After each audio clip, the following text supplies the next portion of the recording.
No, we did not draw that up in the dirt.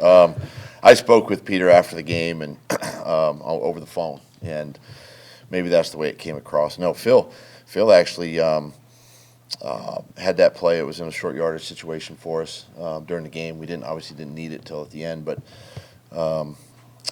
it gave the appearance of a QB sneak with the way everybody lined up tight behind the quarterback. You're starting to see some of the push technique, around the league and stuff with the quarterbacks, and so we sort of simulated that with the formation, and but it was more of a off-tackle type play, and guys executed it really well and kind of won the game for us. Did you rep that last week? Oh, yeah. Okay. Yeah. Do you rep it every week? It's usually plays like that are that specific are kind of one and done because it's a unique formation, and so you probably won't see that one again the rest of the year. Could you talk a little, speaking about Phil, could you talk a little bit about the job that he's done this year with an offensive line? I mean, you've had a pretty significant injury pop up and then another significant injury pop up. But for the most part, Trevor's been pretty well protected. Yeah, I can't say enough great things about Phil. Obviously prior to me hiring him, I didn't know much about him. Just had talked to some people around the league, and I didn't have any personal experience with him, but came highly recommended, and I knew that from the moment I met him, in the building that he and I were going to have a great connection, not only personally in the office, but also on the football field as well. But the way he has coached these guys, he's hard on them, he's demanding on them, but he's fair and he's honest, and he really gets the most out of them. And then on top of that, he's a great schemer, and puts great run plans together, and really does a nice job even in game making adjustments for us, when we need them, and just again can't say enough good things about him. Who were some of the people whose recommendation resonated with you? Meaning, because when you're trying to make a decision on a hire, you're taking all this feedback, and some feedback is I'm not going to get into a bunch of that, but just guys around the league that really speak highly. I mean, listen, when you become a head coach or at any level, your phone just starts blowing up with text messages and phone calls of guys, and you have to sift through everything to, it's just like you get 150 text messages after a game the other night. It's the same way when you're hiring a staff, so you can't go back through every name and contact to figure out who they are, but I'm glad I did it. Rematch against the Chiefs this week. The first go-around, you won the turnover battle, got an onside kick, and it still wasn't enough. What can you learn from that game that you need to kind of correct this week? We have to execute better than we did in the first matchup. That was one of the things, going back and watching that game again, I thought our execution was a little off. And so, again, you're playing a good football team, a well-coached team, Coach Spagnuolo on defense, who I know, and, those guys are, again, it's a scheme that, teams that don't do a lot of stuff schematically, but they do it well, and they got great players, over there, and so we just have to execute better. We got to take care of the football. We can't obviously do what we did the other night and expect to win, not against this team, but we'll take a look at it and make some adjustments for the week. And I know you mentioned before that as long as you're ahead at the end of the game, nothing else really matters. But against this team, you can't really afford to spot them too many points, right? You can't spot anybody. This is when you get this far into the postseason now, everything matters. Every mistake is magnified. Every turnover is magnified. Every point you can get, and again, you're playing an explosive offense. You better score touchdowns. I mean, that goes without saying, because they're going to score, and you just gotta try to minimize as much as possible, but maximize your opportunities. Is this team? Go ahead. Yeah. Is that the old name? Oh, damn. Nice, that's me. That's you.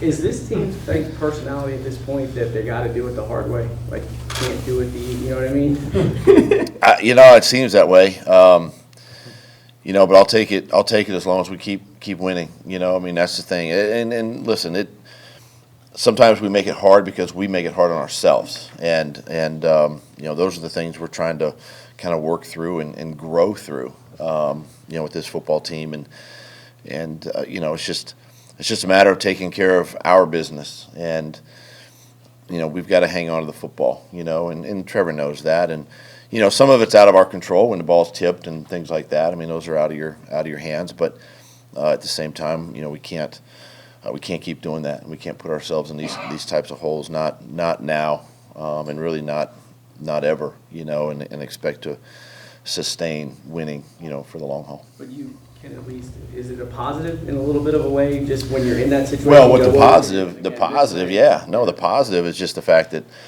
we have dug ourselves out of those holes, and we've been able to kind of hang in there and keep chipping away, as we say, and sticking to the game plan and don't panic and some of the things we talk about, and but yeah, you never want to spot a team 27, and especially a good team, and expect to come back and win. Back to that 4th and 1, is it safe to say that you almost had 3 different plays on that 4th and 1? It looked like Trevor killed something, and then obviously you called the timeout, and then he was a little animated when you did call timeout.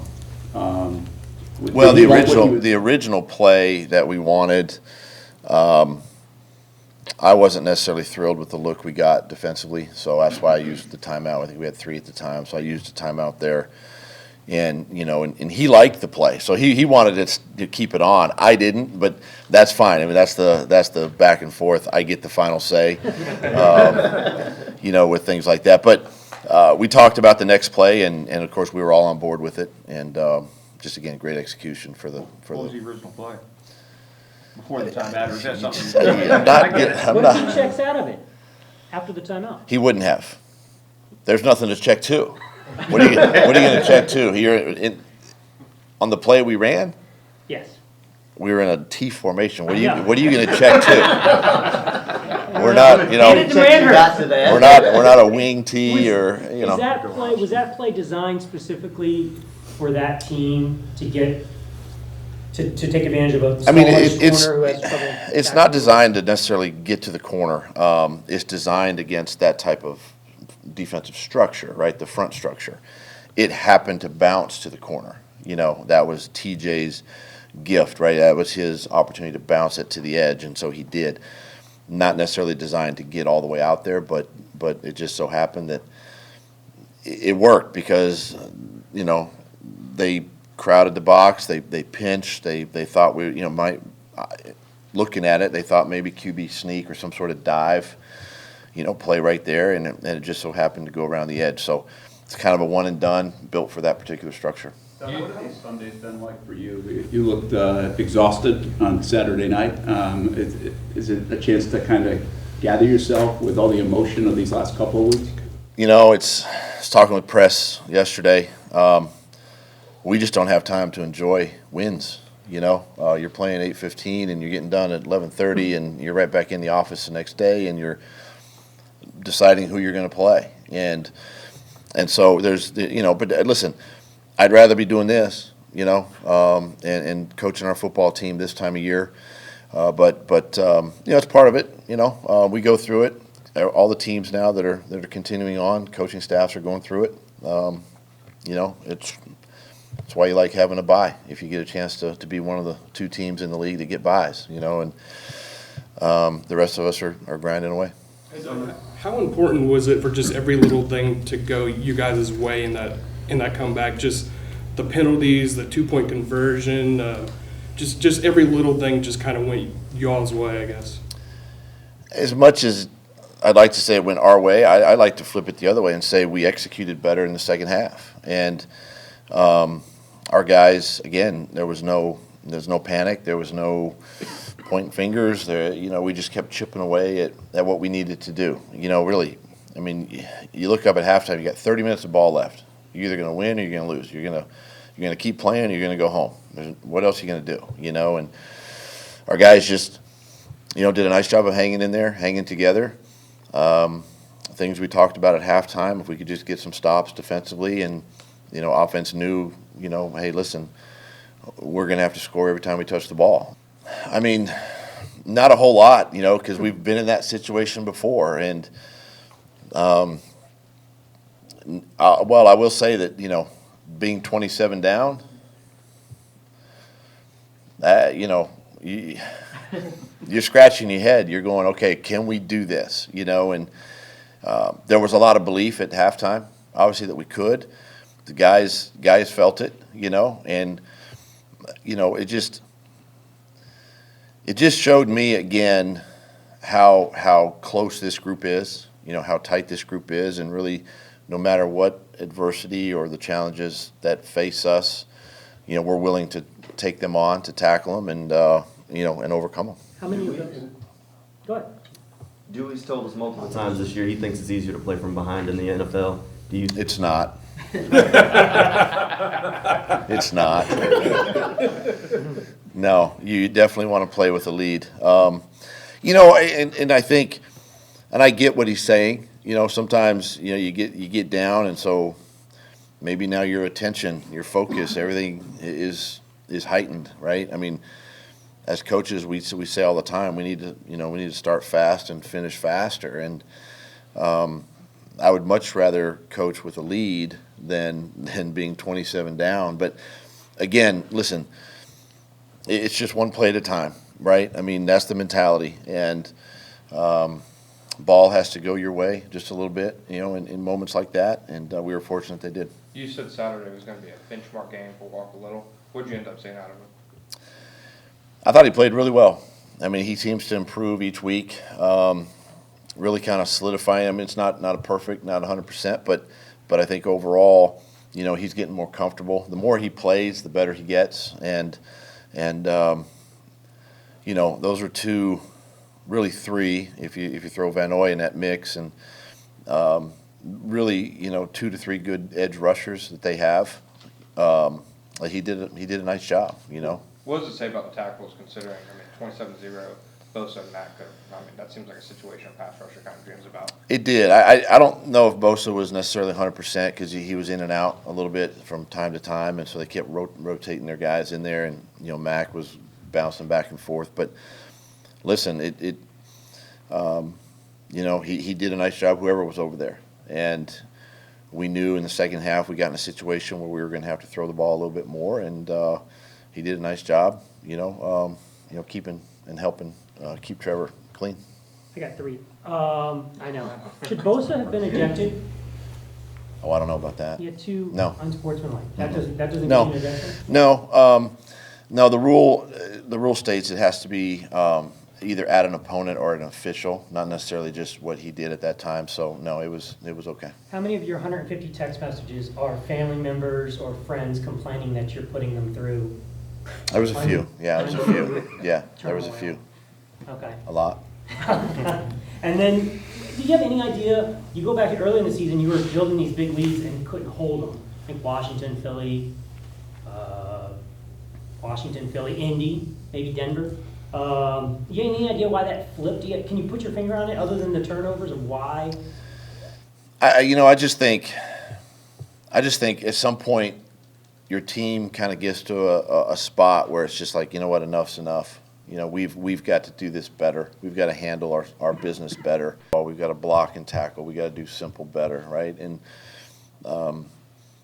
we've been able to do that. And you just stay consistent and you push through it. You learn how to finish. You finish a game, then you got to go finish the next one. And much of our business is routine based, right? And we talk a lot about, Wednesday's a Wednesday, Thursday's you don't change the schedule much, and you learn how to just finish that particular day. And those all carry over to, the games on Sundays, and it's just something our teams work through. Is there a new rule or an emphasis by the officials not, like in the situation, like timeout before a field goal, not letting the guy get the kick? You know what I mean? 'Cause like they don't want you to. They don't want you. Obviously, the explanation is they don't want that to happen. They don't. It's like a practice kick, which they don't want you to do and can't do, And then they don't want what happened in Green Bay to take place. Things like that. Players taking it into their own hands, and we know coaches are gonna. I've done it where you take a timeout in that situation and you just do it right before the snap, right? So it's just trying to eliminate or at least minimize, any kind of situation where a team could get a practice kick in. Can't be okay with them grabbing the holder. Right? Well, that was, obviously that'll probably be addressed this week, with the officials. But yeah, it'd be nice to just run in and stand in front of the ball or something. But yeah, I don't know. I've never seen that one before. He was hot, huh? Logan? I think so. His body language might have been, yeah. Atkasi and Robertson Harris sound like they got up at halftime and delivered a message. Is that common for guys to, Where? in the locker room? Maybe. I had already addressed the team and I was out, so I didn't hear anything after that, yeah. You know the guys do that normally? I think it's common. I think it's common once the coach, they probably forget what the coach said and do what we say, But no, if it happened, I think it's great that they do that and take it upon themselves. After I come in, say my comments, whatever I need to say, and then I usually head out and head to the field. So it's great. It's good leadership. Doug, after the game, Rayshon Jenkins, in complimenting your team's resiliency, compared you guys to cockroaches because you can't. He said you cannot kill. Okay, you cannot kill a cockroach. It's the longest living thing on earth. I'm just wondering what you think about the analogy. You sound like you find it either amusing or distressing, whatever. Cockroaches are kind of disgusting, and maybe that's what we are. I don't know. They are. I probably would have used a different analogy there, but look, it's players, coaches. We all see it differently, but the same. And right now our team is we're a tough football team. We're a physical football team. Those are things that we kind of pride ourselves in. We're not perfect. We still make mistakes, and it was evident Saturday night. But one thing our team is going to do is they're going to battle. They're going to keep fighting and scratching and clawing, and we're going to give ourselves a chance. In the fourth quarter, and that's. I hope that's what he meant by us being cockroaches. If it makes you feel any better, prior to using the cockroaches analogy, he did say we play for 4 quarters. Yeah, and that's that's learned. That's something that's learned. This team had to learn that, because I think a year ago, maybe we only played for 2 quarters or 2.5, and this year you're seeing it more and more where we get behind in football games and they keep battling and they're right there at the end and put themselves in a position. So that is definitely something learned.